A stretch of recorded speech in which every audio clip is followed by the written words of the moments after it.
Hey guys, Luke here. Welcome back to the channel. And if it looks a little bit different, that's probably because it is.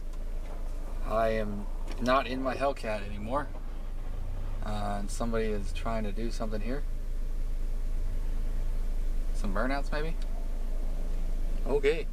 So I've been riding around in my 03 Miata, and you know, I had the rental car and I figured, you know, I don't really feel like doing a video in that car, so I said, maybe I can do it in the Miata. Maybe I can do it with the top down. So I don't know, we'll see if that's possible, but for now, let's just have a little bit of fun.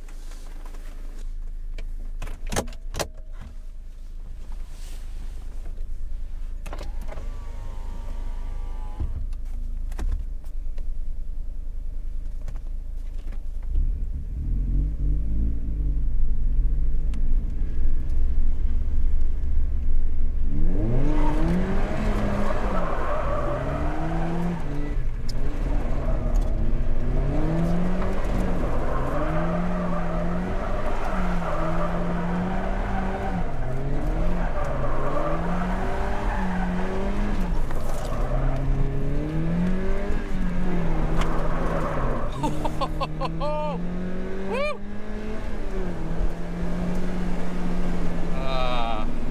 130 horsepower was never so much fun.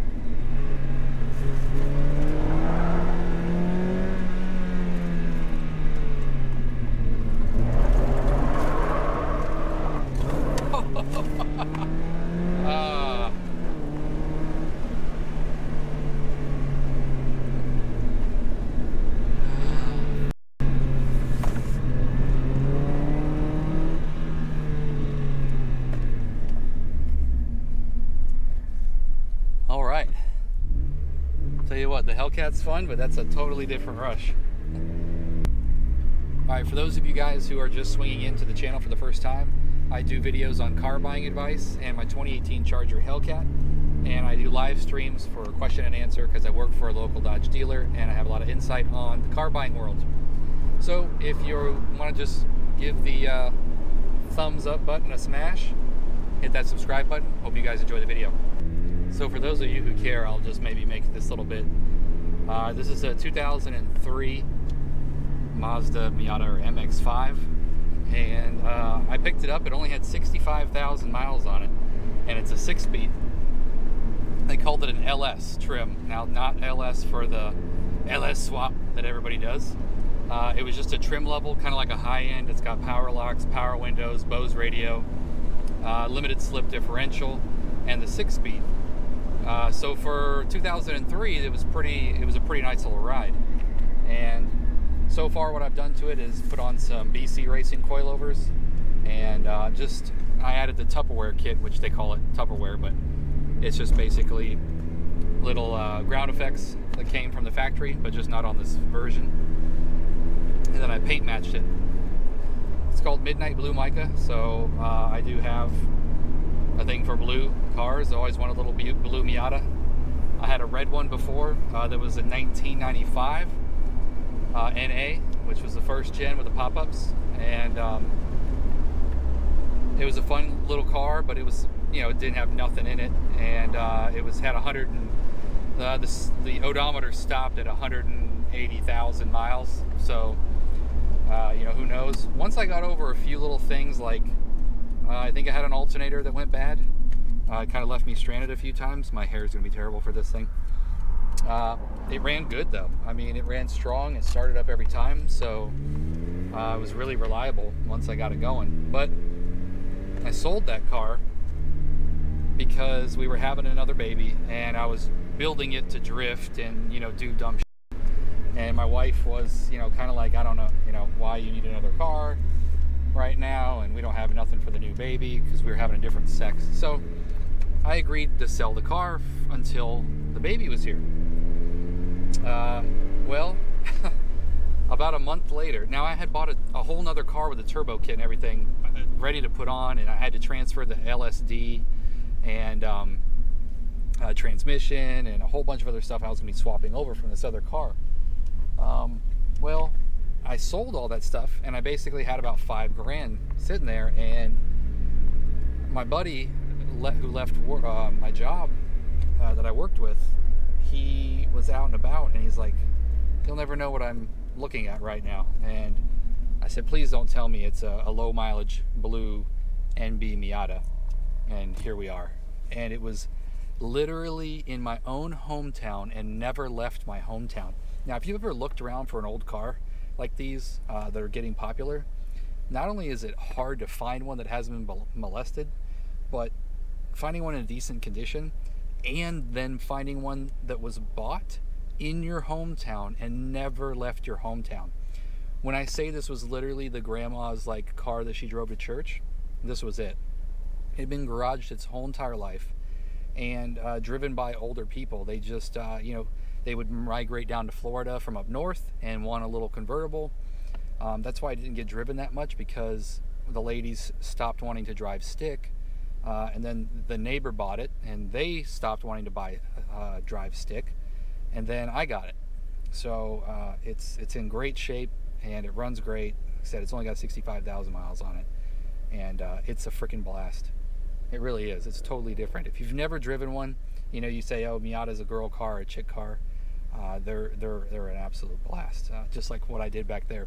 And all I did was, you know, put on some coilovers, which you don't even need, but it just makes the thing on rails. And put on some new tires and just rip it up. It's been great. Anyway, on to the video.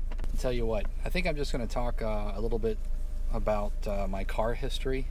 You know, seeing as I'm showing another car that I have, I might as well go through a few of the cars that I've had. And I actually, before I did this, I wasn't going to do that video, but I kind of dug up a few pictures, and I'll kind of go through the vehicles that I've had. Maybe you guys can share some that you have too. Seeing as you can't hear me, it seems to be working pretty good with the top down, which I'm just so surprised that this microphone can pick it up. So I'm just going to cruise around and talk about cars. Get better than that without that on. All right, so don't mind my hair this entire time, but it's a bunch of dudes, so you don't care, right? Very first car. I'm 35, so I guess I was, you know, what, 16, and this was probably right around 2001. I had a 1984 Pontiac Parisienne station wagon. Now this is very similar, kind of an offshoot to the Caprice. Very Caprice looking. I'll show you a picture of it. It's unfortunate that I don't have too many more pictures of it, but you can see, yes, it's camouflage. And you might be thinking, A, why the hell is it camouflage? B, why does the roof look weird? Well, I'll tell you both reasons. Down here in Sebring, we have something called the 12 Hours of Sebring. It's been going on since the 50s, and it's the second longest IMSA, not IMSA, but I mean Le Mans series race, and it's like a big party on the inside, because there's a lot of, you know, acreage on the inside of the track, and it's set up for people to bring out their campers, and, you know, just, it's like one massive party, because it starts on a Wednesday and doesn't end until Saturday night. So people come out there and camp and just go crazy. Well, it was really crazy back in the day, but, you know, 70s and things like that, in the 80s, and then when I was around there, I grew up out there, going every year, and it gets a little crazy out there. People have died, let's just say that. So what people do, a little tradition, is they would make a vehicle for the races. You know, they take an old Jeep and they tear it down, and, you know, just to, you know, add on cool things, or, you know, think of it as like a Mardi Gras. It was almost like being at the middle of the Mardi Gras in a racetrack, because they give you beads, and chicks would be taking their tops off and riding around on the back of pickup trucks. You know, people would be throwing beads, and the people would line up along the main strip and in the back roads and things like that. You know, and cars would just drive, people would just drink and just do dumb stuff. So we made this vehicle. It was the race wagon, and we painted it camouflage, and my dad sawzalled the roof off of the back of it. So from the back of the back seat to the back, we just cut it off. And that's so people could stand up in the back, almost kind of like a mini El Camino, or El Camino. wooden deck on it to where we could put it on a hinge, flip it forward if we ever needed to. You know, that way it still had shelter when we're not using it for the races. But there was also a deck built over the front seat and the passenger seat, so we could put a couch on top of it and ride around. Legit, I can't make this stuff up.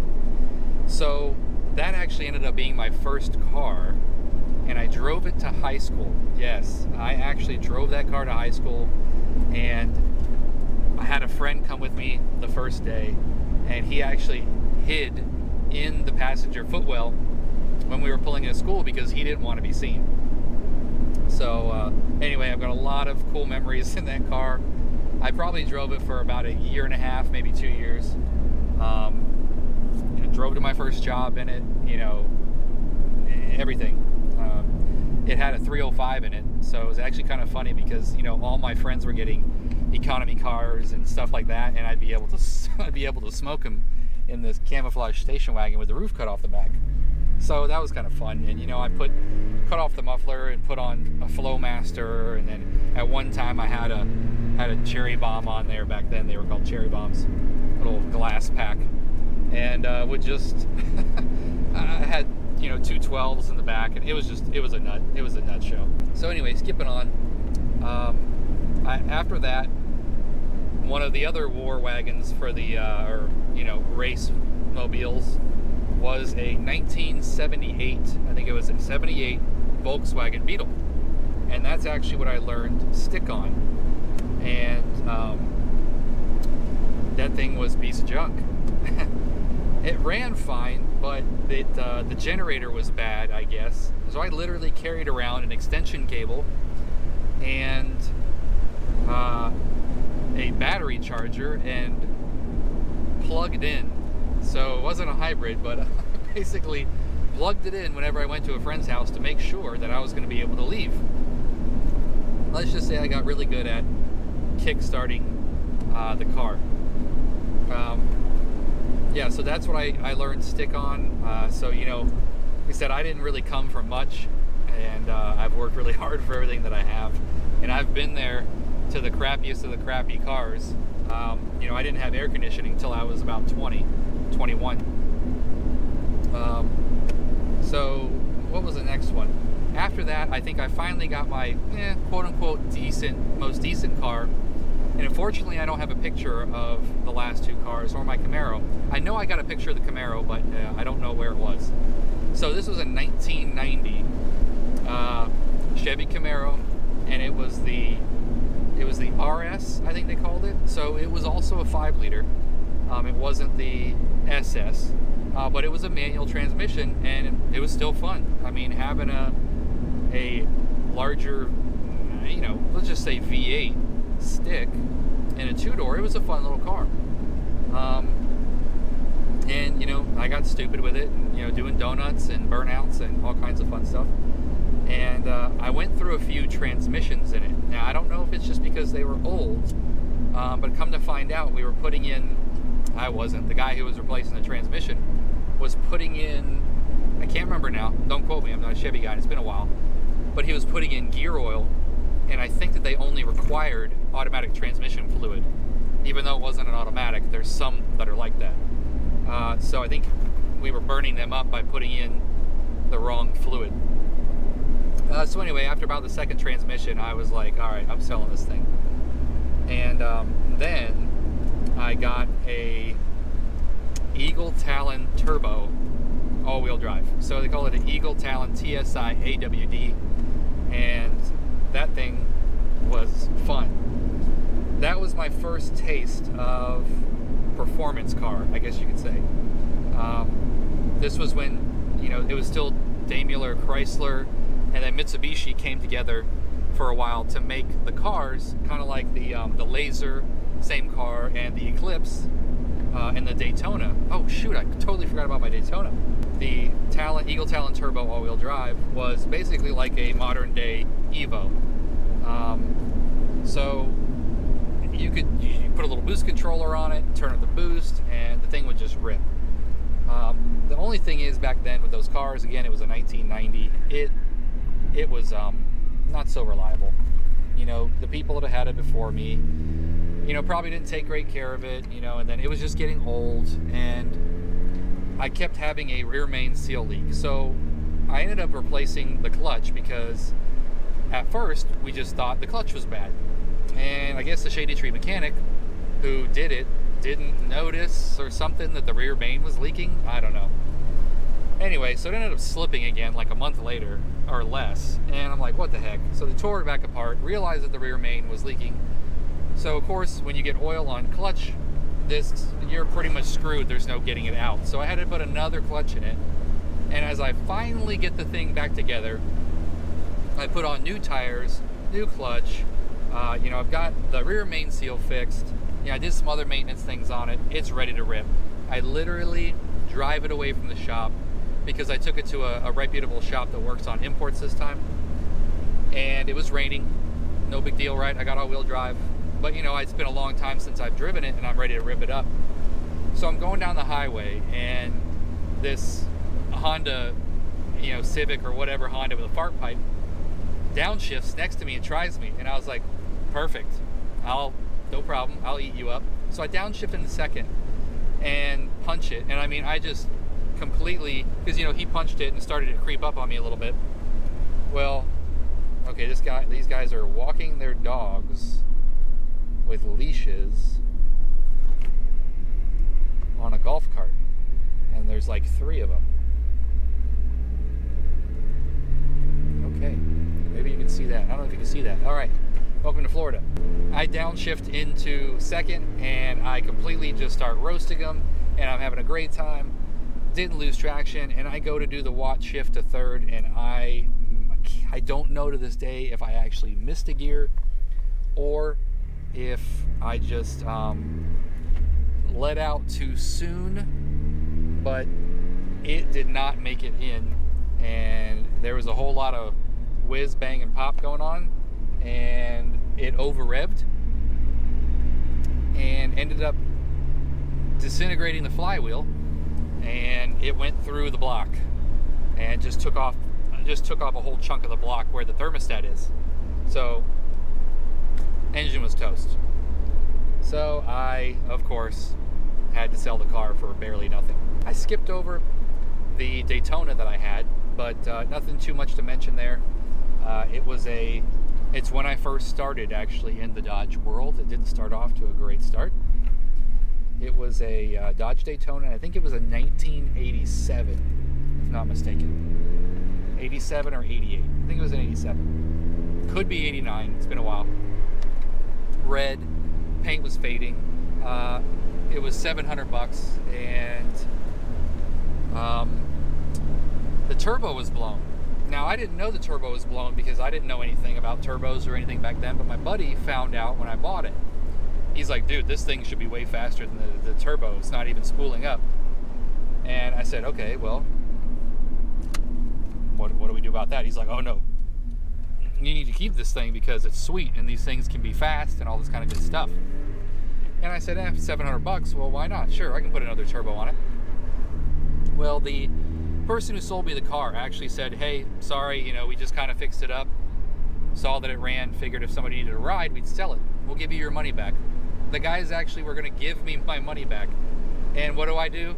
I tell them no, because me and my buddy are going to fix it up. Well, from the sarcasm, you can probably tell that we never fixed it up. And I ended up driving it one long time to Fort Myers for an event that I was doing with some friends, which is probably about an hour and a half away. And on the way back, it started knocking. So there goes that one. The guy still said he would give me my money back. What did I do? I kept the car. So, needless to say, I spent $700 on it. The guy said they'd give me my money back. I didn't accept. It sat in my yard, and I ended up actually paying a tow company to come take it out of my yard after so long. Welcome to my world. So, in the meantime, I bought a CRX. So, So I figured I don't know, join the Honda boy world or whatever. It was a 1990 again. I had a lot of 90s. And it was the HF model. If you're not familiar with that, it was the most economical and lightweight model. Now, for back in the 90s, this was a car that got 42 miles to the gallon. If I'm not mistaken, don't quote me, but I think it was in the low 40s because it was a 1.5 single overhead cam, you know, and it weighed, gosh, I don't know, what did it weigh? It was, I think it was less than 3,000 pounds. Heck, I think it might have been 2,300 or something like that. It was super lightweight. And, but the thing was an absolute turd. And when I mean absolute turd, I mean I was scared to drive the thing in traffic because you couldn't pull out in front of traffic and get going. You literally had to wait for the cars to go by. It was so slow. So I was like, obviously this has got to change. So I ended up putting what they called a mini-me in it, which is where they swap a VTEC head onto it. And I think it's a 1.6 liter VTEC head, and that gives you a little bit more power. Shoot, I think I might have been close to 100 maybe at that point. But it was a considerable difference coming from what I had. So I did that and drove that around for a little while, put a new clutch in it, fixed up things here and there, got some wheels and tires, all that kind of good stuff. And then I said, all right, well this, now keep in mind I just came from the Eagle Talon Turbo, which was fast. So I said, all right, we need to make this thing scoot.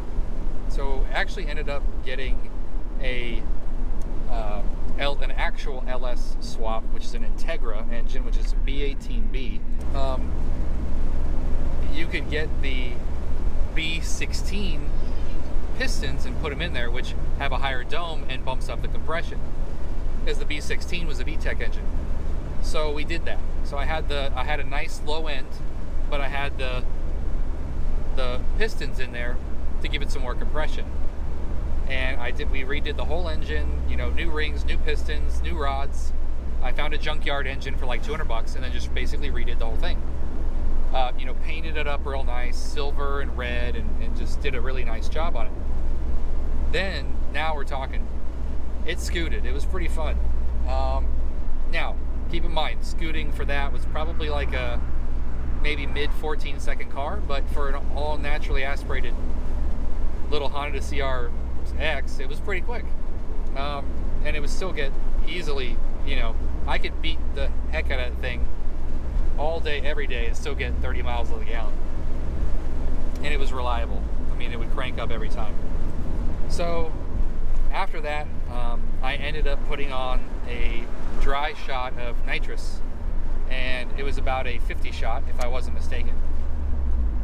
And then it was pretty fun.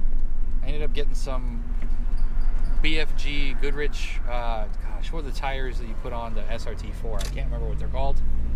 KDWs? Yeah, KDWs, okay? I got those on there and went to the track, and I think I actually ran a 14, it was either a 14-1 with that setup. So I was getting to a point in my life where, you know, I was going to be a little bit more professional. I was going to be starting a job where I was going to be videoing, helping attorneys video depositions. I was going to be showing up in, you know, nice dress clothes. Of course, the Honda didn't have any air conditioning. It's Florida. And I was going to be carrying around about $10,000 worth of equipment. So I needed something a little bit nicer. I'd always known about the SRT4. I say always known. They'd only been out at this point for probably about a year. And at that point, it would have been an awesome dream car for me to have at that age, which I think I was just about to hit 20. Well, since I'd been able to get a credit card, you know, I got a little credit card and I built my credit up, and I had a small loan from the bank that I took out on the Talon for the, you know, $1,000 or whatever it was, and I paid it back. So I built up my credit a little bit, and at that time I started working at Sears selling electronics. So I mean, I was making okay money for back for back then. You know, I mean, I think I was making like $1,000, anywhere from $1,000 to $1,200 a paycheck or something like that. You know, for not having any kind of, you know, formal college or anything like that. So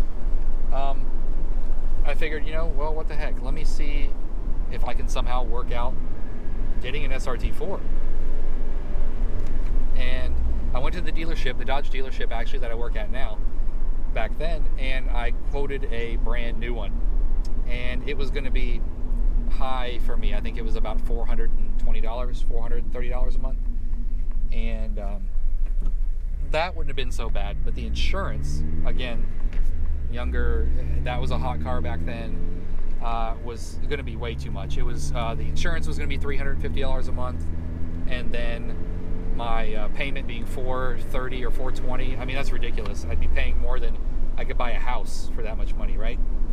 Well, I started looking around at used ones, and the new color was, so this must have been, it was in 05. The new color was Orange Blast. And I really liked the orange color. So I actually went to look for the orange color, but when I couldn't get that, I liked blue colors as well. So I looked around for the E-Blue. And I actually found one over in Seminole, which is on the coast, and it was about $16,000. And I didn't know about negotiating or anything back then, and I just fell in love with the car. I wanted it so bad, and it was within my price range. You know, I think that one ended up being about $300 a month. If I'm $325, I think is what I ended up getting it for. And I got approved for the loan all by myself, no co-signing, you know, none of that. Although I remember my mom finally saying that she would co-sign for me if I didn't get approved, but I did get approved by myself. And even then, I was still paying about $350 a month for insurance and about $300 for my car payment, or $325. So I still was paying a hell of a lot for my car, but it was my life. I absolutely loved it.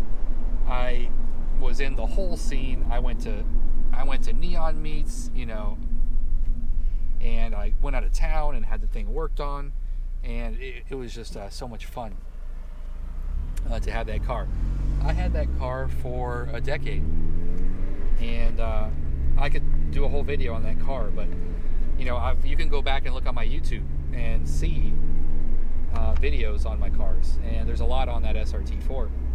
You know, long story short, I ended up keeping it stock turbo, but doing a lot of supporting mods, and ended up getting it with a 50 shot of nitrous down to a 12.2. So it would scoot.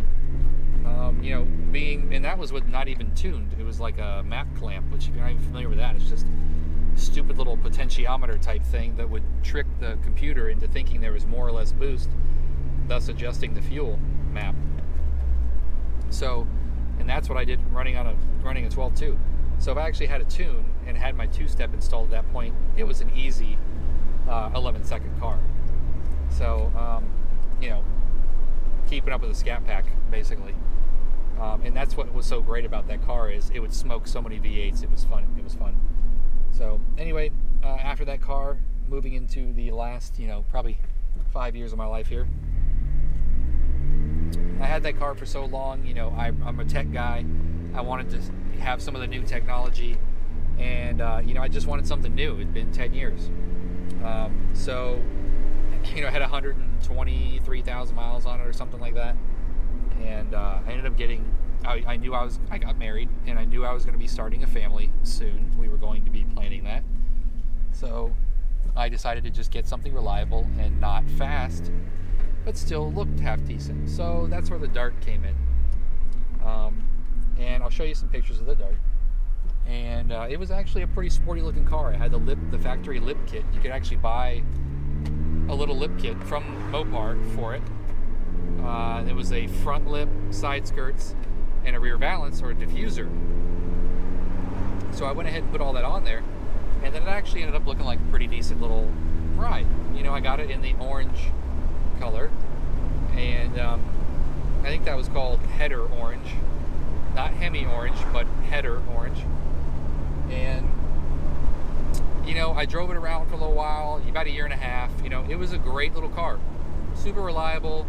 I liked the technology in it. You know, it was quiet. The sound system was good. I had no problems with that car other than the fact it was a turd. You know, again, I made the mistake. I should have learned the first time, but performance is just in my blood. You know, I cannot drive anything slow. And I'm not going to say that it was slow, super slow, but when you're highway speeds and you want to pass, you know, on those back roads and the highways, getting around semi-trailers, I'd have to be 100 yards back and just hope I'd slingshot around them, you know? So I wasn't really a fan of that, and you know, I'm like, you know what, whenever a nice RT Charger comes along, you know, maybe I'll just scoop one of those up, because that's actually what I was looking at as well before I bought the Dart. But it was, again, those were a little bit out of the price range.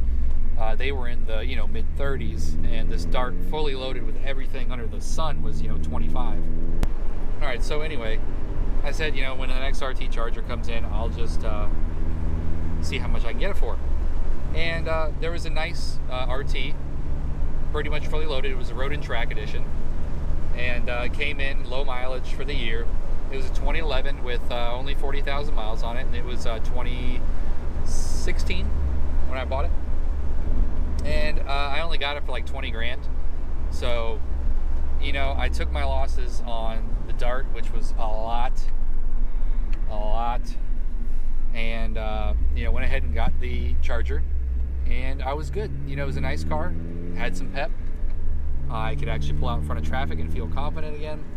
But at that point, the Scat Packs had come out in 2015, and it was the greatest thing since sliced bread, right? It was like, okay, now I can have an SRT for, you know, less expensive than the actual SRT. So that would be the next attainable dream car. Well,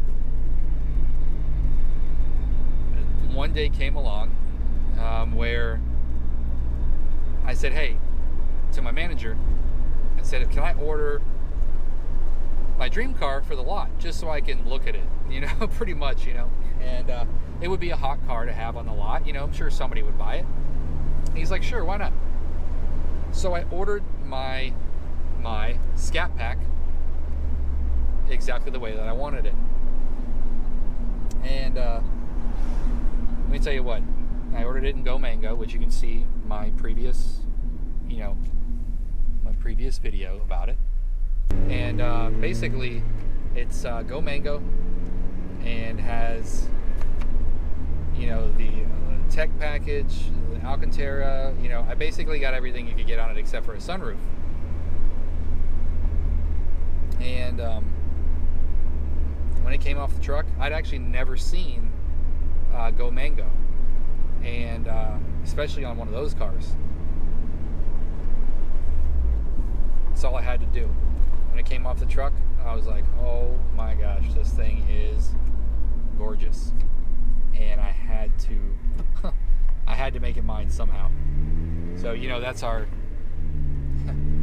problem, car guys. You know, we just get caught up in the cars, right? I had equity, and luckily I had equity in all of my cars, because I put a big down payment on my Dart, because I had all the money from my SRT, which was like 7 grand, and then I put another 5 down, so I put a big down payment, which in retrospect, yeah, I wish I would have just put that down on a Scat Pack, but I wasn't really thinking. I just wanted a low payment back then, and having a $250 payment on a new car for me was primo, because I was just you know, starting a new job, and I didn't want to you know, have too big of a payment if it didn't work out. Bounced around the dealership for 2 weeks, trying everything on how to make this thing work and not make the payment insane. Sure, I could get approved for it, but I didn't want a $600 car payment. I was used to 200s, and, you know, bumped myself up to almost 300. Well, I was, you know, doing pretty well at the job, and, you know, everything seemed to be secure, and the baby was good and everything. So I could bump myself in payment. And even with a couple grand down, it just wasn't cutting it. Well, you know, and I can be honest with you guys. I know that I'm probably talking way too much, and no one's going to listen to this video. But I had a few other big debt items that I wanted to take care of, and I bought my house right. I bought it as a short sale, so I had a lot of equity in it. So I went ahead and did a refinance on it and took out a little bit of money to pay off basically all my debt. And I had a few more $1,000s that I could put down on this car. So, but it was only $8,000 in total. I say only $8,000, but so when I did the $8,000 down, I was able to get it around $460 a month at 84 months. So anyway, bought the car, loved it. Obviously everything was great. And I actually, when, you know, I started looking at everybody, you know, getting Hellcats for, you know, $500 a month and all this stuff like that, I started doing a little bit more research, you know, because the equity wasn't really going down in my car because I didn't drive it that much. You know, I do maybe 6,000 to 7,000 miles a year, and I think when I was doing the math on the equity, I still had like, I'd only lost like $1,000 of equity technically. If I'd put 8,000 down, I still had 7,000 in it, and I'm like, well, what's my equity doing for me? If I can put it into a lease and get some of it back and have a Hellcat, well, why the hell not? And there we go. Brings me right up to the video where I go pick up the car and the how I pay $500 a month for a Hellcat video. So if you've still even made it this long, that's kind of a brief, try to be brief overview of the cars that I have owned. And I'm sorry that the sun is probably completely killing this picture right now. But tell me a little bit about your cars. You know, leave a comment if there's any cool cars you've had, or there's just that one car that you really wish you didn't sell, which for me, obviously, if I was in a better position, I would have loved to keep my SRT4. There's probably going to be one day where I own another one, but as of right now, my project is this car, and I plan on making this one turbo, but keeping it relatively clean, you know, not run it on a track, just be like a sleeper per se for the road, and just have a little bit more power in this thing, because the Miatas are always been revered as fun cars, but a little bit underpowered. So if this thing had a turbo on it, it would be so much fun, even more fun than it is right now. So other projects that I have in mind for way in the future, I do want to get another one of those 1984 Pontiac Parisiennes as a tribute to my father, who's now passed away, and I want to make that kind of like farm truck, you know, maybe not as extensive, but I want to make that a massive sleeper, LS swap it, turbo, I mean, just go all out, paint it camouflage, make it almost look like trash, but it'd just be completely insane. So that's one of the projects that I want.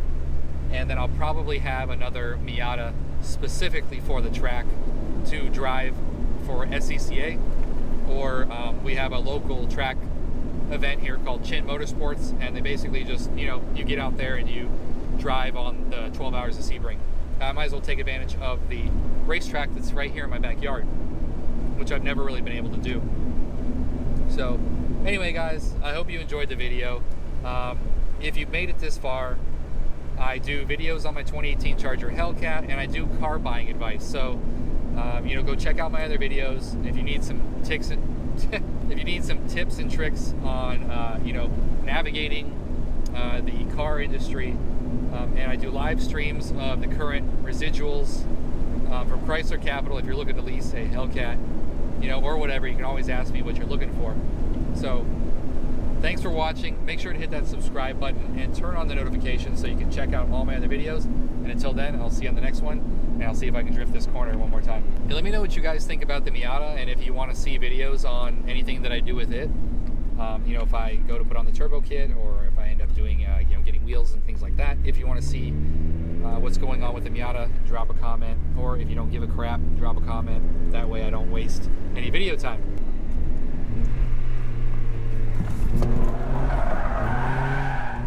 There we go. Too much fun. See you guys.